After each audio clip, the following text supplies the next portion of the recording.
Í dæmi 20 erum við með óþekktu stærðina x í mismunandi veldum og hafa bæði uppi og niðri, sem þetta undir striki.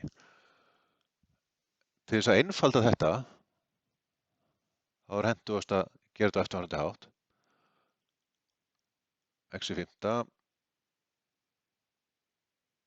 sinnum x í öðru. Og við sjáum að þessi deilingarstærð hérna, nú ætlum ég að færa hana upp á strik, sinnum x, en leið tekur hún mínusveldi.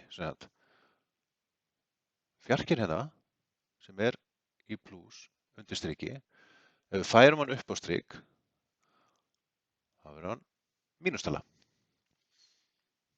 Þannig að höldum áfram einfalda x í 5 plús x í öðru, sem leggjum saman veldin og mínus þá fjarka og fáum þá loka niðurstöðuna x í 3. veldi.